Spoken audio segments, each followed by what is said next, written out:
Hi, everyone.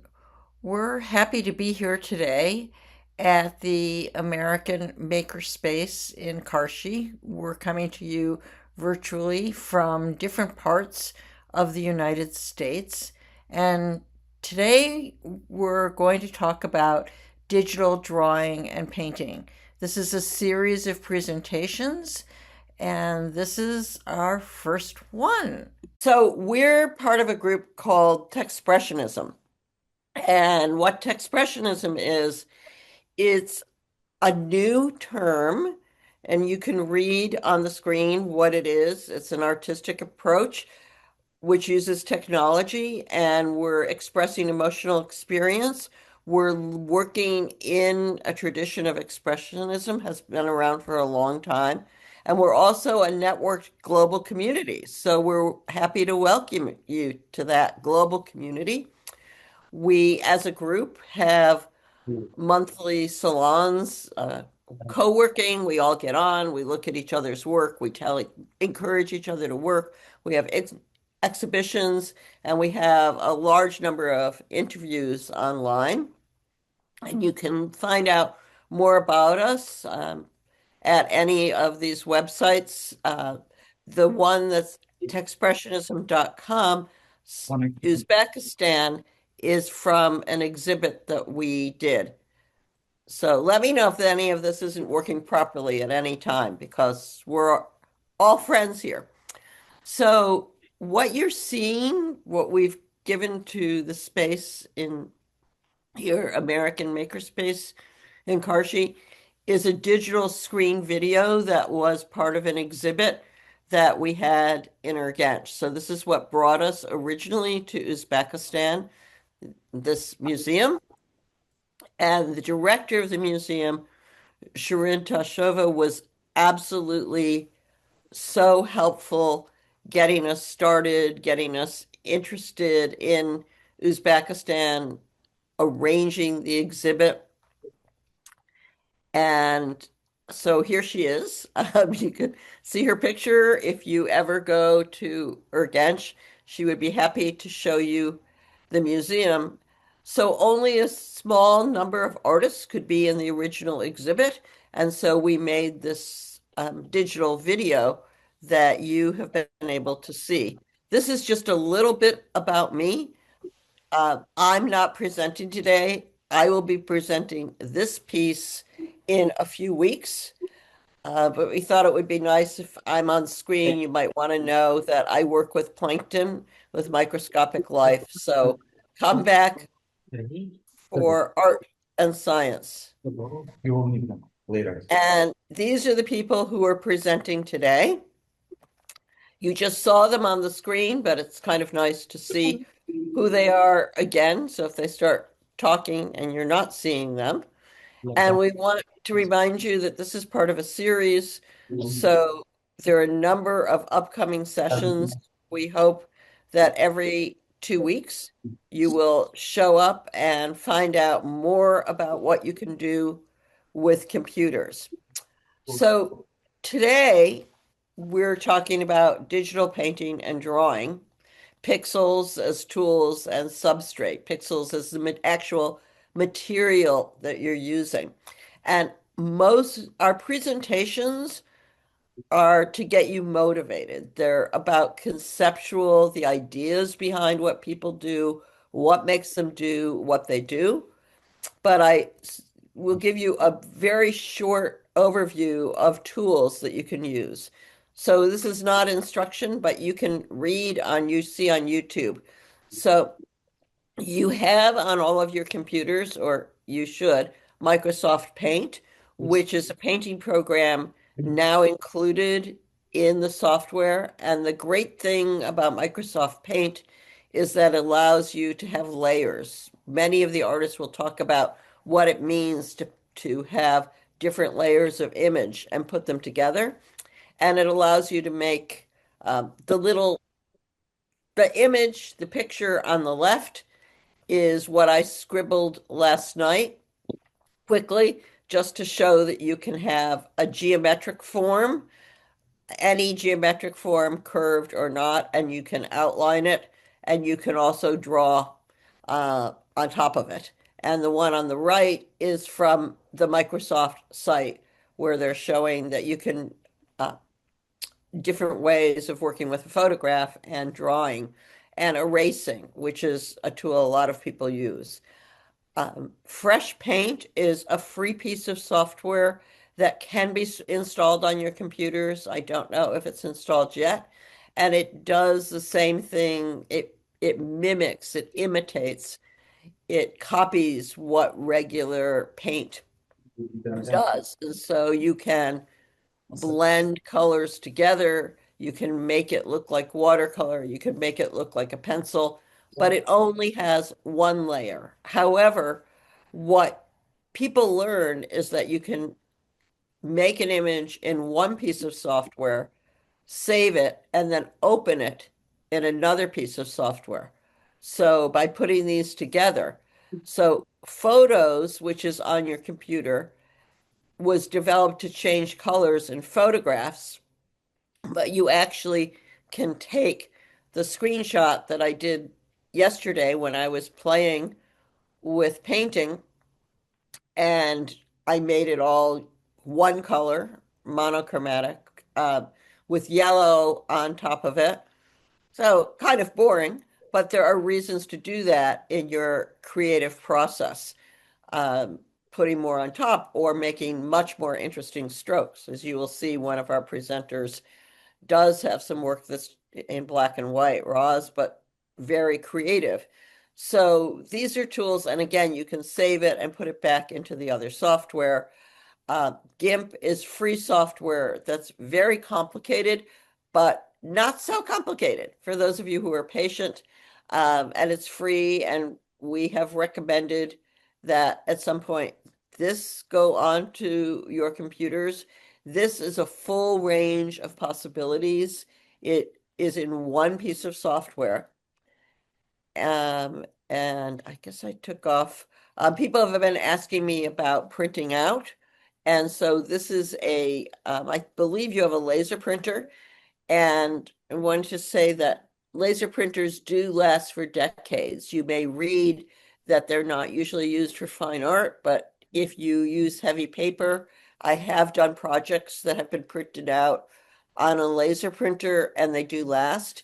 And then what many of us do is when we have something we really love, or if a museum wants your work, then you send it to someplace else to print, called the Service Bureau center, where they will print it. So, um, and finally, I just wanted to show you that most of the artists here use Photoshop. Photoshop is not free, it's pretty expensive. So it's something you would get if you decide to make being an artist your career. And everything that's in Photoshop, not everything, but a great deal of it is in GIMP, which I showed you earlier, which is free. But you need to know what to look for. GIMP has an online community where people ask questions and other people will answer the questions for them. So it's kind of fun that way. Okay, so now we're going to get into the artist presentations, which is the really fun part. I'm going to introduce you first to Roz Dimon, who has been doing digital art since the 1980s. She is originally from Georgia, but she moved to New York in the 1980s, and her artwork focuses on American culture. She's in a number of museum collections. It's really impressive. The Memorial Museum for the 9/11, and she recently had her work acquired by the Abraham Lincoln Presidential Library and Museum, which she's going to talk about. And she has work in Kamutz, and she shows at Carter Burden Gallery in New York. I was lucky enough to see her last show. So Roz, hopefully, oh, and just to give you all of the artists who are coming up again. Okay, so Roz, I think this is timing is on. Let's see if it works. Hello, everyone. I'm so glad to be here, reporting from New York and other places.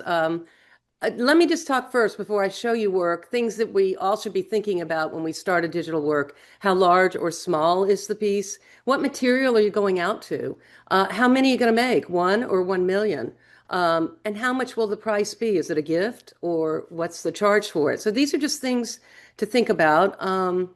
These are two pieces that recently showed in Uzbekistan, The New World View, about football again, and Lincoln number 11 with a QR code where you can see it animate on the right, which is part of a larger series.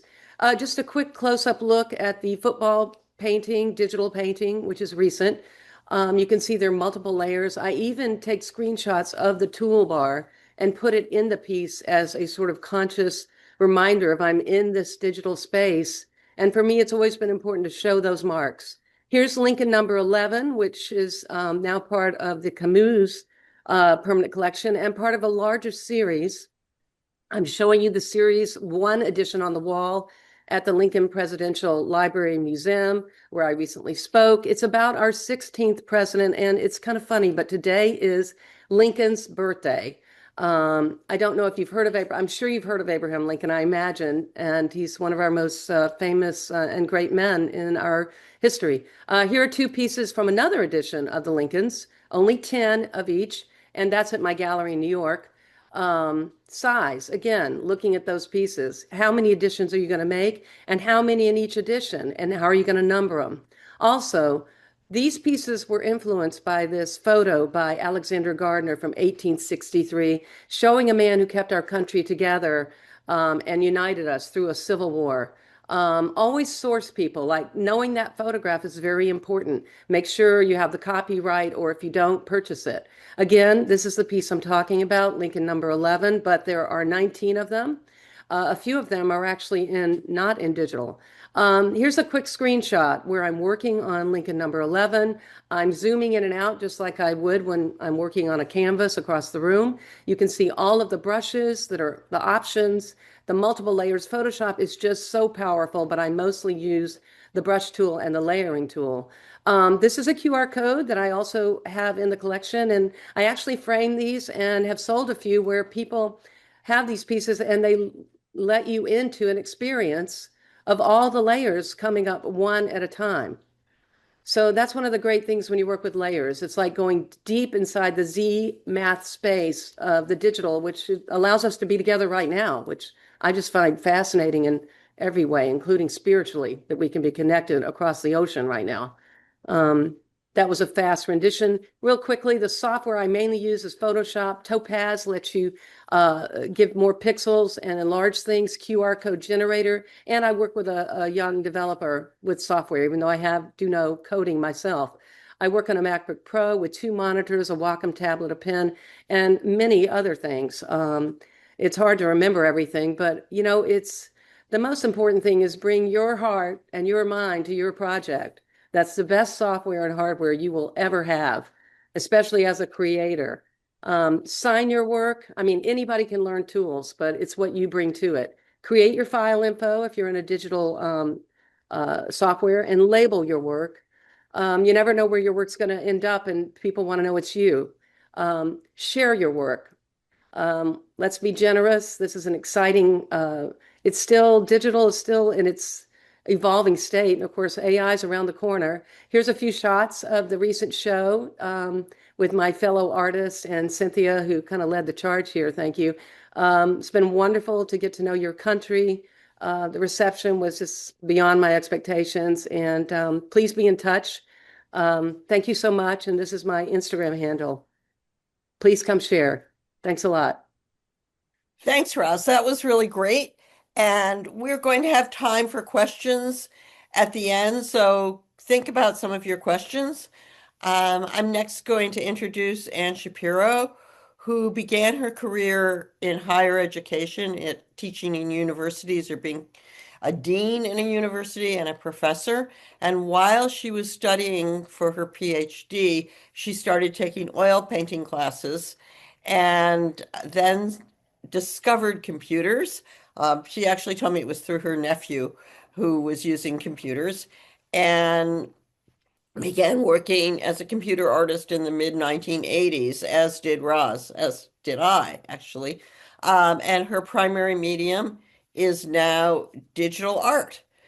So this is her website, and I believe you have everybody's website also in the booklets and on the wall, so you can look up more about the artists. So, Anne, here we go. Good morning. My name is Ann Shapiro. I'm a landscape artist in New York City, and I'm so happy to be with you today. As you know, my primary tool is Adobe Photoshop, and I came to art as a landscape artist. I came to digital art as a landscape artist. One of my earlier works was Alaska. And why I work with countries, cities, and states. And so I didn't know Alaska, so I thought I would start with Alaska to learn about the country. Since I'm interested in changing landscapes, came from my time as a child, spending my summers on an island in the Atlantic Ocean. I fell in love with looking at the other islands and seeing how the landscape was constantly changing, from daily to hourly even, from sunny days to cloudy days to rainy days. I love how the ocean looks and feels when swimming or watching, and I love studying the granite rocks and rocky coast and every day the changing landscape. You know your country, for sure. I think you will recognize it. And hopefully when we move into here we are with this is the final project that's on the digital screen. As I said, I was used to working with countries that had water. Water was a significant part on a river, a lake, or an ocean. And guess what? You may not know. I think you do. Obviously, you're surrounded by other countries. Kazakhstan, Kyrgyzstan, Turkestan. Well, you know better than I do. So you're the first country I ever did work about that was what we call a landlocked country.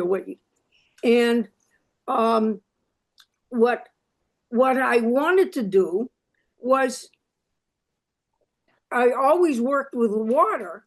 Now I had to do a desert. So I created my first AI generated piece, and I created the desert on ChatGPT. In my work, I use a variety of resources, oil paintings, my oil paintings. Rarely, if ever, do I use someone else's. And of course, I would credit anything I would use. Oil paintings, drawings, photographs, generally mine. If they're not my work, I make sure it's noted. But I tend to use Wikimedia, and as I said, anything that's available in the public range. Here we are. Went faster than I thought.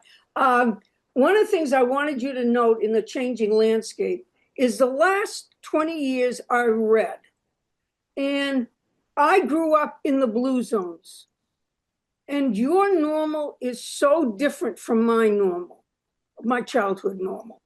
And I think to do art, and if you're interested in the landscape, you have to be aware of the changes that we're undergoing. This is my oil painting that I discarded. And more recently, I decided to take all my not all of them. I take some older oil paintings, again, a landscape, and add to it to create new work. I now use color block, which is bold uses of color, and because I just love color. And I was looking for a way to be able to deal with it more. And I don't know if you can see if it's generated, but you see in the background, the green, you can see the ocean, the painting through it. So again, emphasizing, we use layers. Layers are your friend in digital art, because you can change anything at any time, rework it, change it again. And in the foreground, you see, this is the final, the black and on the top was originally the black on top of the original oil painting. And so this is part of my series called Concerning Landscape. And it gives me the opportunity to not have to look just at countries, but to look at a variety of other avenues. And this, as I said, it gives me less focused, more general kind of approach to the landscape. And I use the date. I just want to finish with digital. You need to date it. You need to be able to record what you're doing. And sometimes there's a lot of art. So I use the date. The date becomes the way I can identify the work. Okay, here we are. I'm originally from New England, if anybody knows that area. And I'm awfully glad to have been able to speak with you today. I encourage you to, artists use the term play.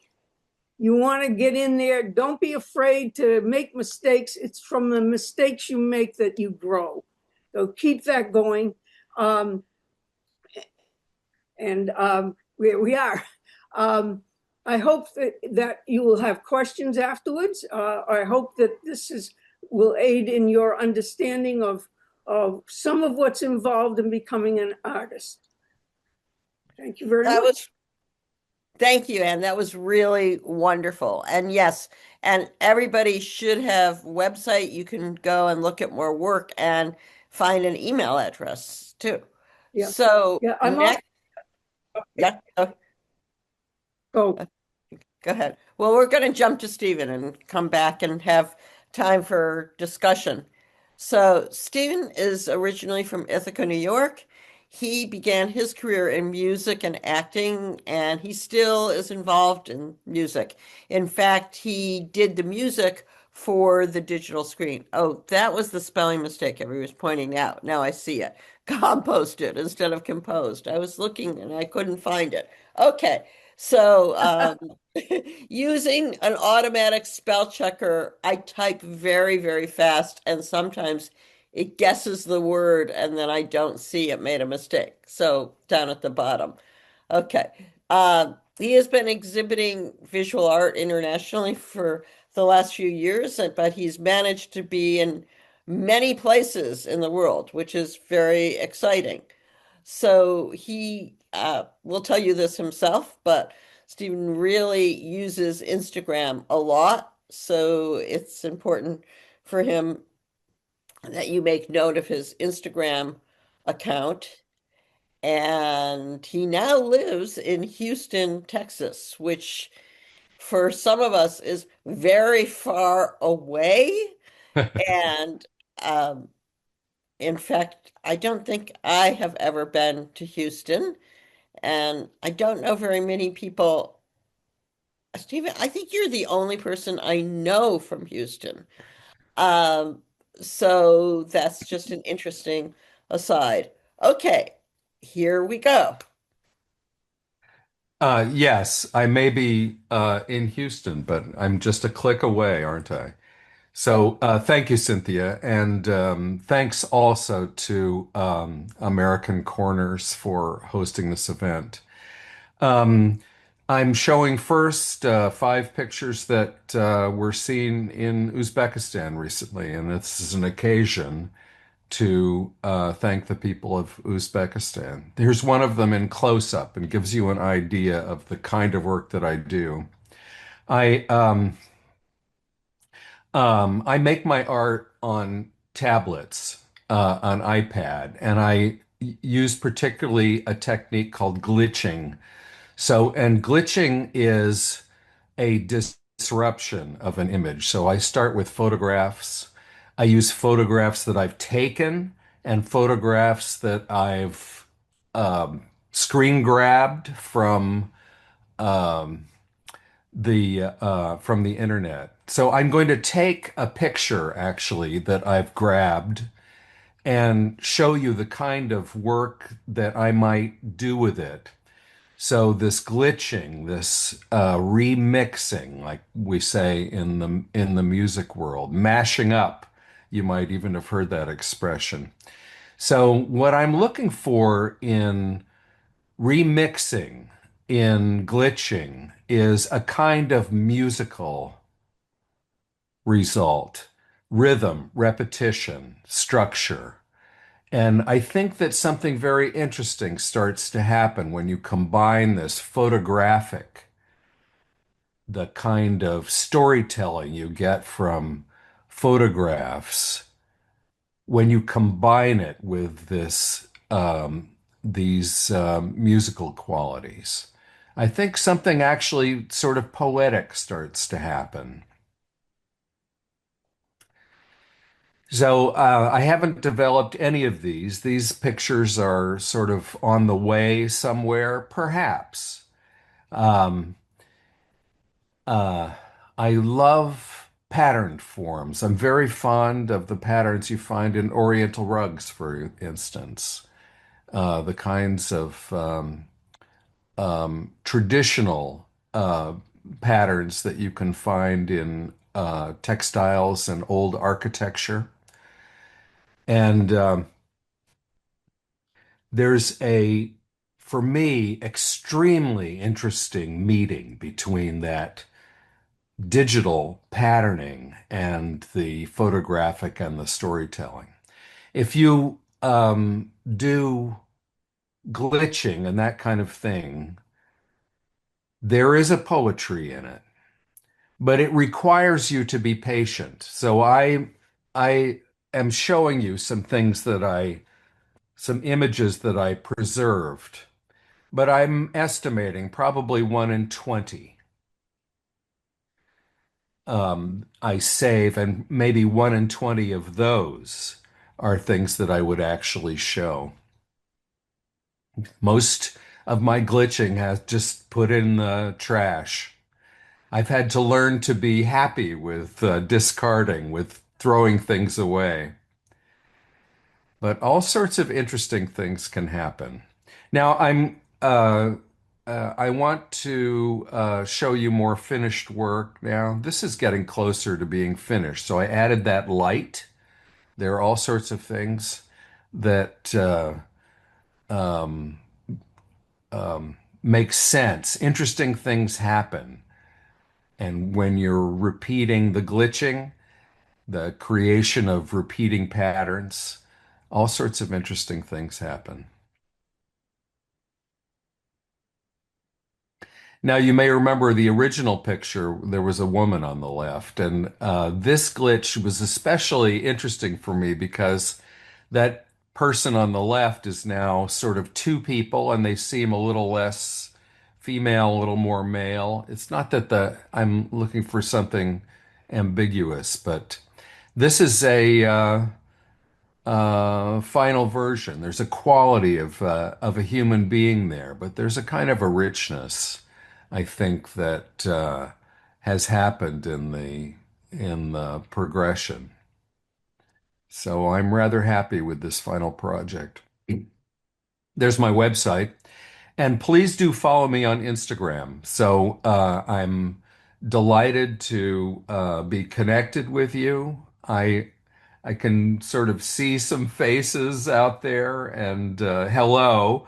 Uh, but come contact me on Instagram. Show me your work. Happy to share myself. That's it. Thanks a lot. Great. So we want to thank you. We're going to have discussion now, so don't go away.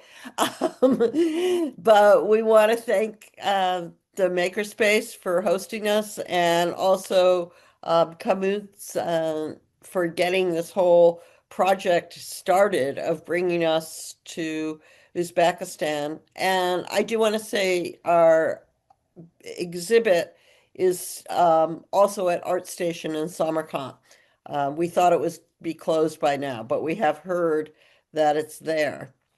These are the upcoming sessions and many overlaps. So we broke this up so that there would only be a few artists so that we would have time for questions.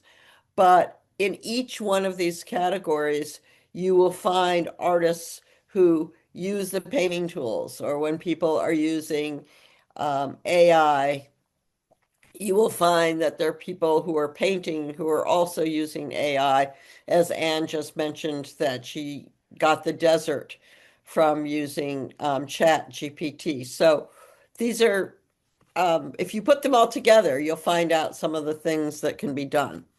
So I'm going to stop sharing so that we can see everybody. Great to see you, and I can ask my fellow panelists here to unmute. And I have a list of questions, but I wondered if any of you had a question right away before we get going. Okay.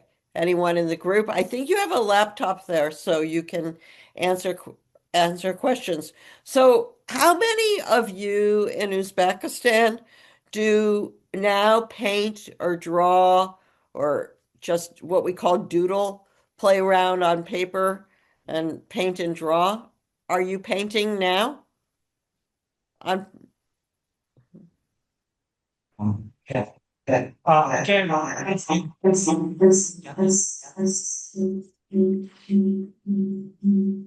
Okay, you're getting feedback, so you need to mute one of the.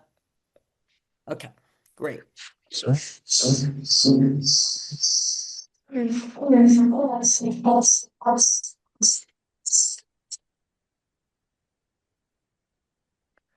Yes, perfect.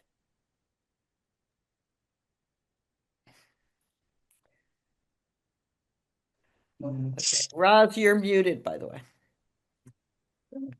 Can you listen? Okay, so do you now paint or draw on paper? Yeah, we were in school painting a lot of stuff, and we got opportunity to draw anything on paper or computers here. So many. Oh, wonderful. So you are already painting on the computer here? Yeah, Yeah, so you've already discovered Microsoft Paint? yeah. A lot of people.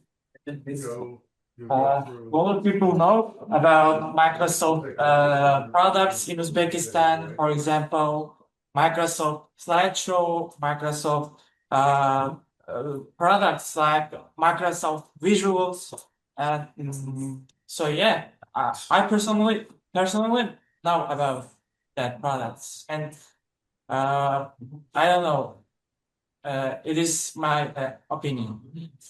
Great. That's good to know that people are there, that you're using it. And have you thought about moving an image from one piece of software to another piece of software and then back again? Yeah, it is kind of artistic. You're saying stuff that I think that's very complicated. Driving something like this, but also required like artistic creativity. Yes. Right. Yeah, it is not easy, I guess. Totally. So even though now we use Photoshop and I can let other people talk, many of us began when we had to do that, when one piece of software would not do everything that we wanted. And so one of the things is it's important to name your piece and to make folders and be able to find it so you don't spend all of your time going, where did I put that? And you're right. nodding your head, right? Yes, really important. I got lucky. We referred to my nephew. He showed me how to set it up. So now I have a folder. It's generally called art. And then, since I do a variety of different things, I make a category. It doesn't matter what you call it. If it's familiar to you, that's what you call it. You can, I'm always changing it. New things come in, so you adapt to it. But make sure you name everything. I wished I did name everything, but it's my good intention to name everything. When you name it, however you do it, you'll be able to find it again. Yes, name, file it. 100%. Yeah. Right. I'm also curious to know if any of you, if you use your phones for taking pictures or for drawing on your phones. Does anybody use your phone for making art? Are we talking to the participants or to the to Qarshi, Good question. Let's Uzbekistan? hear, I'm not sure people know. okay, first let's add good. I'm very good. First, let's see if anyone in the Makerspace has a answer to that, and then I would love to hear from our participants how they use their phones. I'm gonna just close the door. When we go out, we'll take him in the car in his bag. Do any of you use your phones? Yeah, on my free time, I always try to take picture of the nature, especially when it rains and snows, and I think that's a kind of piece of art. Great. And then do you bring that into the computer, or have you tried that yet? But no, still I haven't delivered it to any computer, but I am planning to post it on social media. Okay. But now you Great. see, you can bring it into the computer and do even more with it. But I have seen so many times before people are bringing it to the computer and creating the art that you have, like you have showed before. Right. So participants, speakers. I just Well- wanted to echo what Ann said, is that there's so many options in digital. Some people really can't even work in it because there's so many options. So what Ann was saying is so important, just like the layering. It's good to even name your layers to figure out which one you want to put where. But to your point about bringing in photos, you can do so many things with it, and it can turn into 20 paintings or one painting. And as you go along and become more excellent in what you do, you want to raise that bar and not show everything, to the point that I think it was Stephen who said how much he throws away. I mean, it's important to raise that bar so that form and color and your creativity and the digital tools you're using, you know, that you really go for the best piece. And that's what I would encourage you to do. But it can be confusing. Digital art is not for everyone, but it is a sign of our times, and it is a signature to the world we live in. Yeah, I'll Stephen. say, yeah, I knew you were going to ask me next. I have only ever been a digital artist, so I have never used paint or pencils except in the most rudimentary childlike way. And most of the work that I do on tablets, on an iPad, and I use a phone often as a camera, but mostly in order to produce a photograph that I can then take into my iPad. I'll just say two more things about that. First is I love being able to make art anywhere. So my ideal place for making art is on a train, and with nice rhythm under my seat, and Nice. being able to work on the screen. The second thing I wanted to say about that is the iPad allows me to use my finger as a brush. So there's software that that converts your touch on the screen into paint strokes, and such a fascinating way to be making art for me. And so that is one of those combinations: photographic storytelling and also the feeling of the touch on the screen, combined with the those digital things, those things that I use that are structure, that are architecture, that are rhythm, and the glitching that I was talking about before. I think that's about enough I about that. believe that the laptops that you have, you can use your finger on the screens.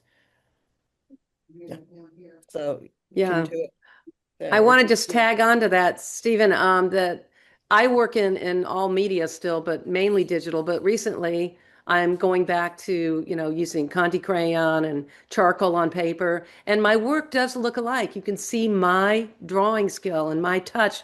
But the thing about digital that was one of the reasons I got into it in the first place when my paintings filled with squares in New York City in the 80s. It was all an accident, but I was listening to a digital world. But the thing about digital is it shows, I mean, I think it's important. This is from my point of view, but I wanted to capture that electronic look, like my digital marks on my Lincolns. They're still my marks, but they look different than the ones that I draw, and they have jaggedy electronic uh, edges, and they show the medium. So just maybe be aware of that, of not trying to perfect nature and make something, the way you see it. There's no way to really replicate. Everything's abstract, but to be take the interruptions and be creative and be open to things because you're expressing a different kind of creativity, your personality coming into the photo or whatever it is that you bring in. I hope that Okay, made sense. I talk in great. circles. Before we turn to Anne, who is bursting with ideas and things to say, I don't know if you're familiar with the word medium that artists use. So when we say medium, we mean material in the art world, but it's kind of if we use art world talk that you're not familiar with, please, ask us. Mediums, something even native speaking English speakers don't always understand when artists say the medium. They mean the material. Okay. Anne, you were. No, I wanted to tag on to what Roz said, make mistakes. If you don't make mistakes, you're not learning and you're not growing. Make as many Excellent. mistakes. And we don't, Yes. and let me just tag to that. When we say learning and growing, we don't mean beginning artists. We mean those of us who have been artists for 40, 50, many decades. We still think of ourselves as learning, right? So, Right. And no, that's a great comment. But I just want to say that, the wonderful thing about art is it's a universal language. You may speak Uzbeki, we speak English, even though you're doing a much better your English than we are in Uzbeki. But it's important. But the great thing about when you make an art world and share it with the world, I mean, an art piece, is that it speaks in a language that everyone can be a part of, and that's one of the most exciting things I think going on here that recognizes that, especially as we're able to share things across the world. So you have a lot of power. You can say a lot with this universal language. so do any of you in the Makerspace have a question for any of us right now? I got a question. Where are you right now? Where are you from? Oh, Which state in the US? yeah, we did have it on the Okay, okay. Roz. We'll just go Roz and Stephen, and you're in not just which state, but maybe say a little something about the town that you live in. Okay. Should I Okay. go? Yeah, go Okay, Roz. I'll jump in here. I live in Shelter Island, a little island about 3.5 hours from New York City, but I consider myself a New Yorker. I lived in New York for 30 years. I love it. It's the most tolerant place in the world. And it's where um, my interest in digital became. I mean, as I said, I was an oil painter. I drove from Atlanta, Georgia, up to New York in my Volkswagen, and I was going to be famous like everybody else. And I'm making fun of all of us, but it's important. And New York has so much creativity and so many artists. And my paintings filled up with squares. And I loved how there were so many different people from different countries just waiting on one subway stop, and how it's just the most tolerant, loving, open city. And so I would call myself a kind of a New Yorker first. It's where I came into my being. And we all know things that happen in our lives where we all of a sudden explode into becoming who we're going to be in an important way. But you were born in Georgia. I mean, one I thing that's was, and interesting I is we still, were all born yeah, in I was different places. I was born in Denver, Colorado, Oh, and actually was raised in Georgia. And I'm now talking to you from Charleston, where I'm visiting how we can all do this, right? Oh, it is. okay, great. Charles, is it North Carolina, South Carolina? I can't South keep it. Carolina, South Carolina. Charleston. All right. Okay. Great. Thanks. And I, Well, that's interesting for me because where I'm from has everything to do with my art. I'm from New England, which is in the state of New Hampshire, which is a little bit north of Boston. You've heard of Boston, I have a feeling. Heard of Boston? Anybody? Massachusetts? No. yeah, yeah, Okay. I know. Okay. And so go an hour, drive your car an hour north, and you hit my hometown of Manchester, New Hampshire. But I spent all my summers as a little girl in Maine, which go further north, another 5, 6 hours on an island. And that's where all my art comes from. Everything I do is based on my childhood experience, my childhood life, my childhood love. However, I've been living in New York longer than I lived in New England, in New Hampshire. And I love New York. I wouldn't live anywhere else. Given my choice, this is the place I want to be. And I've lived here longer than I lived in New Hampshire. But nonetheless, my roots, and I don't know that that's for everyone, but I think you'll find your childhood experiences, even as you grow older, are really such a big part of you. I worked in academic world. That's not my painting. That's not my drawing. I don't draw the academic world. I draw my childhood and how I feel about it and what's happening. Yeah. right. Thank you. Thanks. And Stephen? Well, I won't say as much as Roz and Ann did. I live in Texas, and that probably gives you a certain idea about things that maybe is not so accurate. So I don't wear cowboy hats and Russell steers and things like that. Um, uh, Houston Very is yeah. So Houston is actually a very large city. It's the fourth largest city in the United States. So it has all the things that a large American city has to offer.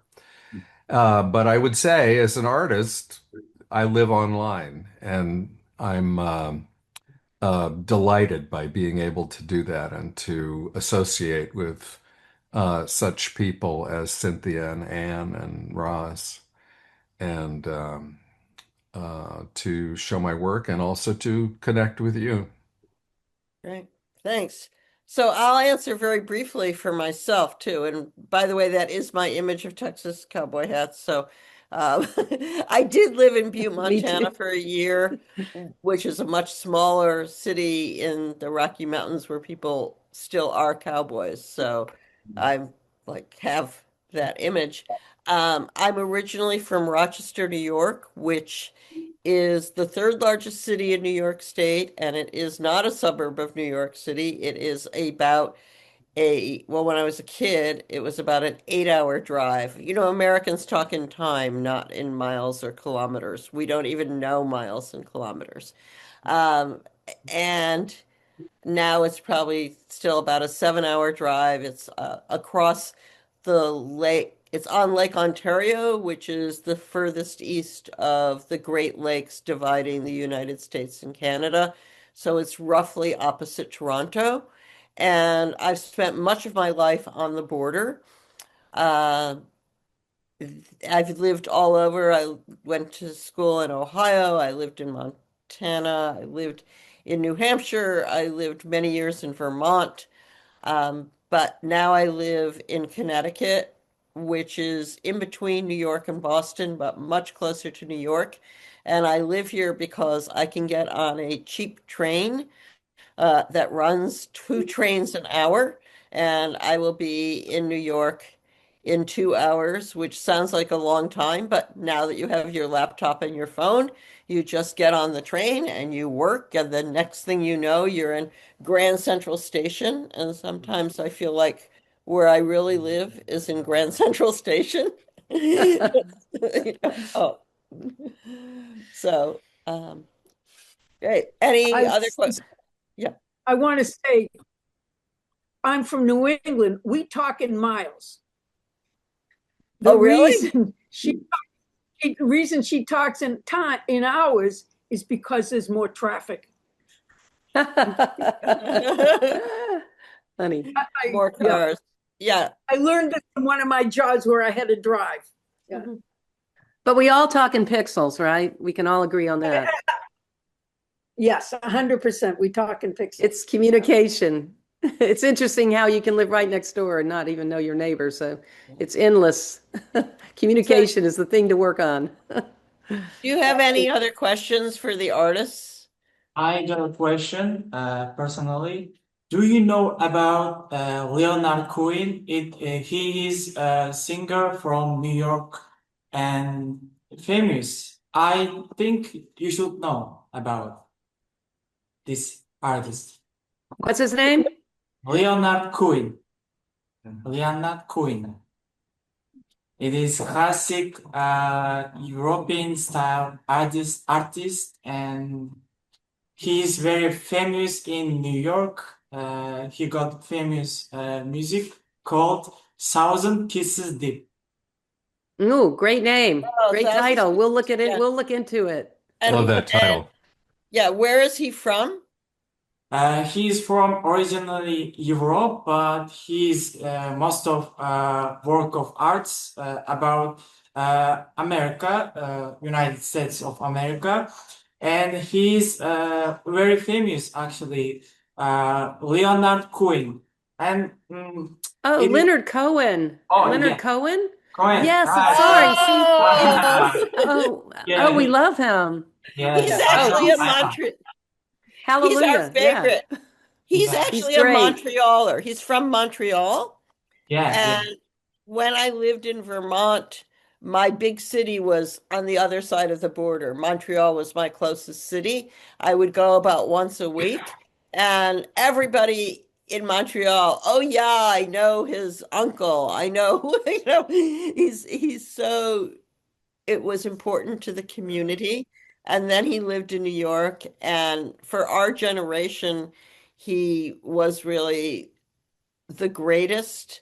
Legend. Uh, Leonard Cohen, and then he actually moved to California at the end of his life. Um, and yeah, he spent some time in Greece, but and Canada is very proud of him. So, As well, they should.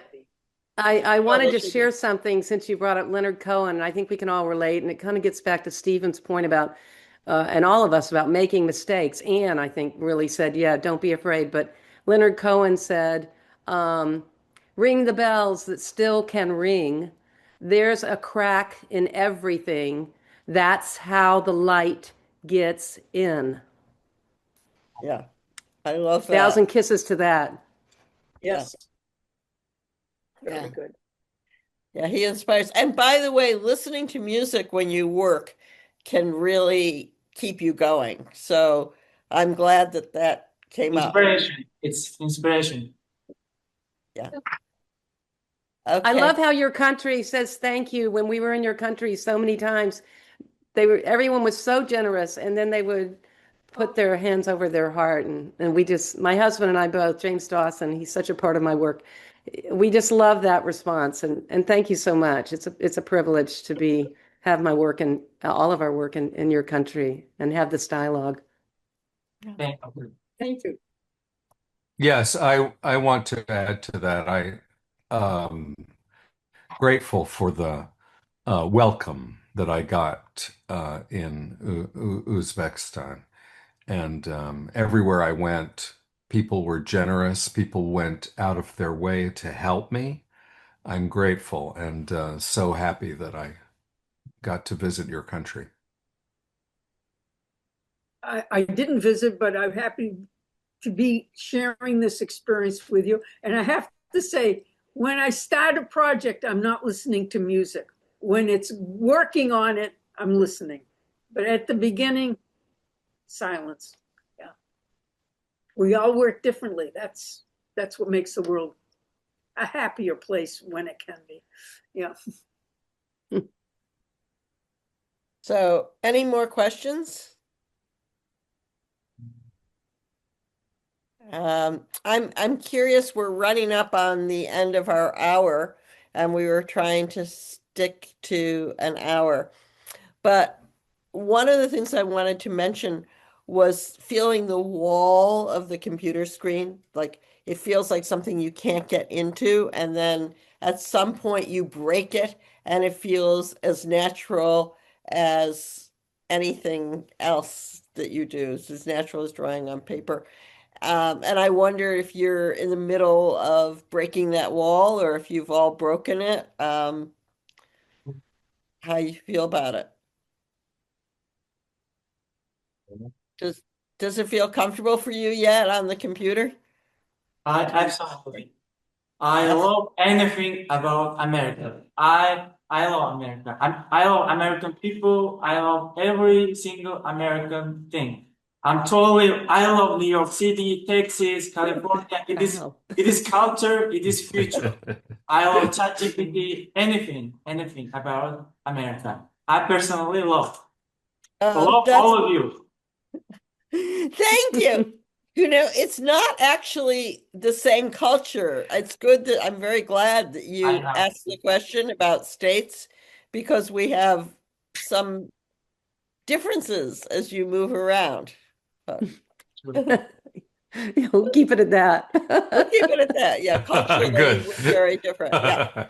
Yeah, the freedom to have different opinions. We still have that. That's good, but it's nice to hear that. Yes. Thank you. Anybody else have any other questions for us? Okay. So yeah, before I just wanted to end on kind of saying how wonderful it is to see your space, how great it is that you have access now to these computers and also to each other. It's one of the things that if you can work alongside other people, this is why Anne and Stephen and I are part of this virtual co-working where we get together online because many of us work in private studios in our homes or elsewhere. And this whole group, Techspressionism, you are welcome to join. We have once a month, we have open presentations, and depending, I guess the next one will be after the time change. So it will be 10 o'clock at night for you. But you can join from your home and watch on your iPhone if you don't have a computer at home and or you have Androids, whatever phone you have. And so if you go to that website, techspressionism.com, you will see a place to register. And um, we have guides for you can put captions on so that you can follow people when they're talking. And or you can put captions on that will come up in Russian. Unfortunately, Uzbek is not a language translated by Zoom, but you're welcome to come. So go to the website and uh, we hope to Sign see. up for you can also sign up for the salons at techspressionism.com. You can sign up and be part of our monthly, we meet once a month. Um, and you can go sign up and be invited, and maybe you'll even start a Uzbeki chapter. Wouldn't that be exciting? Yeah, Of Techspressionism, expressionism. Yeah. started by And Colin Goldberg. If any of you Gotta- stay up late enough and want to come, we go very late with our co-working sessions. So the salons might be Yeah, they're easier. usually just an hour and you can come in but it's good to stay so that you listen to Yeah. people.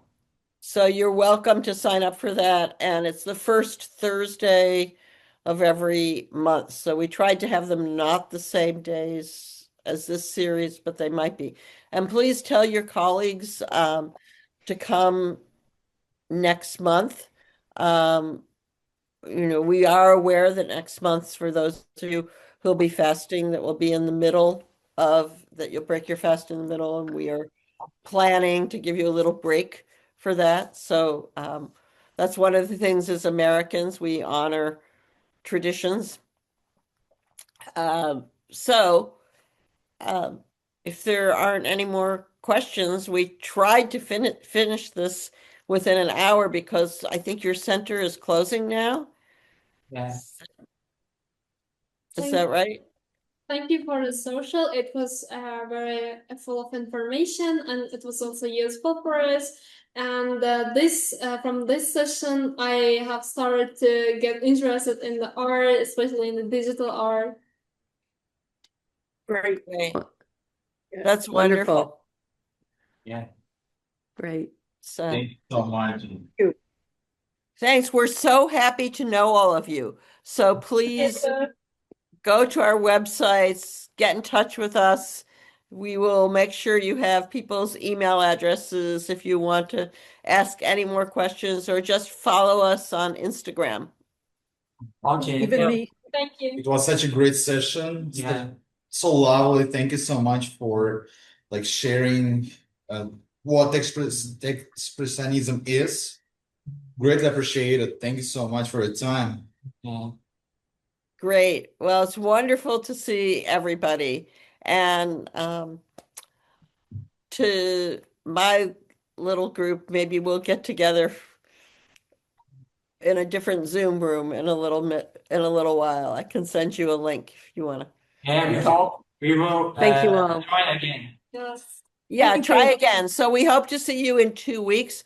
We Yeah. have Cha is on here in the audience.